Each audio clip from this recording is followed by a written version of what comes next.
Imagine living in a world without modern medicine, where an unplanned pregnancy could mean social ruin, financial disaster, or even death. For thousands of years, people across civilizations devised ingenious and sometimes terrifying methods to prevent conception. From Egyptian pharaohs to Chinese emperors, from European nobility to common brothel workers, the history of contraception is as colorful as it is surprising. Our story begins in ancient Egypt, where the earliest known contraceptive recipe was recorded in the Ebers Papyrus. Around 1550 BCE, Egyptian women used a peculiar mixture of crocodile dung, honey, and natron as a vaginal suppository. While the thought may make us cringe today, modern scientists have confirmed that the alkaline properties of crocodile feces could indeed immobilize sperm. Royal women, including Cleopatra herself, reportedly used more refined versions of these methods, substituting precious spices and gums for the less palatable ingredients used by commoners. Moving eastward to ancient China, we find equally inventive solutions. The imperial court developed sophisticated contraceptive techniques for concubines, who needed to avoid pregnancy without offending the emperor. Medical texts like Qian Jin Yao Feng recorded prescriptions containing lead, mercury, and arsenic, substances that certainly prevented pregnancy, though often at the cost of the woman's health or life. More safely, silk condoms, soaked in herbal solutions, were used by nobility, while commoners relied on methods like drinking large quantities of bitter tea or inserting oiled paper into the vagina. In the floating world of Edo-Pir Japan, courtesans developed their own unique methods. The famous harigata were used by high-ranking courtesans, while lower-class sex workers might use carefully folded paper or bamboo sheaths. Japanese medical texts also recommended timing intercourse with a woman's menstrual cycle, one of the earliest documented forms of the rhythm method. The ancient Greeks and Romans contributed their own innovations to the contraceptive arts.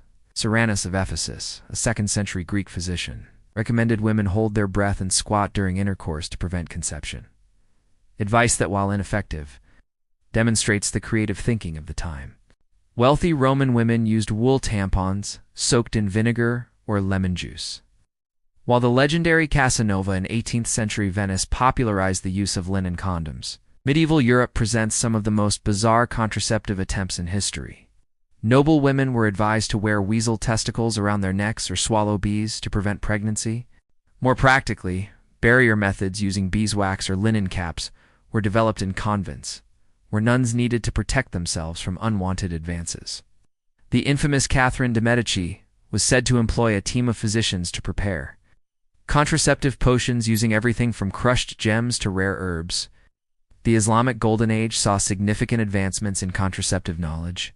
Persian physician Muhammad ibn Zakaria al-Razi documented over 20 different contraceptive methods in his 9th-century medical texts, including vaginal suppositories made from elephant dung and herbal pessaries. The wealthy classes had access to more refined versions using expensive spices and precious metals. In the palaces of India, the Kama Sutra described various contraceptive techniques used by courtesans and noblewomen. These included vaginal applications of honey and ghee or inserting plugs made of rock salt. Ayurvedic texts recommended specific herbs and timing methods to avoid conception, a knowledge that was carefully guarded by royal physicians. The brothels of history developed their own pragmatic approaches. In ancient Rome, professional sex workers used sea sponges soaked in vinegar or brine. Chinese courtesans of the Ming dynasty favored mercury-laced teas, effective but deadly over time. European brothels during the Renaissance used linen sheaths or animal bladder condoms, though these were expensive and often reused. Perhaps most shocking to modern sensibilities were the extreme methods employed by some royal women. Historical accounts suggest that Byzantine Empress Theodora may have used early forms of abortion-inducing drugs to maintain her position.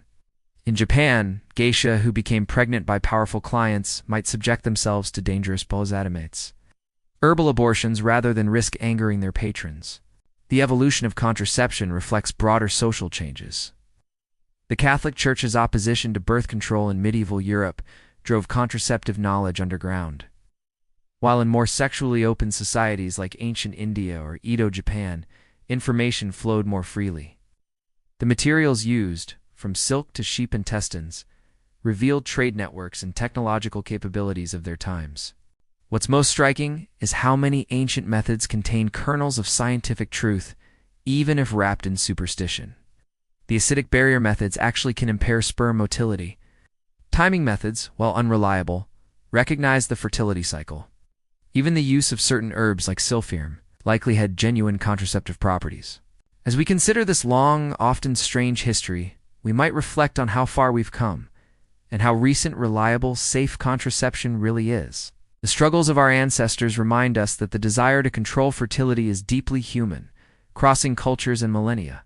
From crocodile dung to modern pills, the journey of contraception is ultimately a story of human ingenuity in the face of one of life's most fundamental challenges.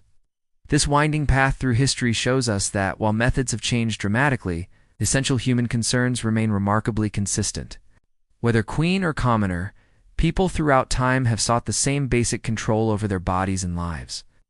The next time you see a birth control pill or condom, remember it represents thousands of years of experimentation, risk, and slow progress towards safer, more effective solutions.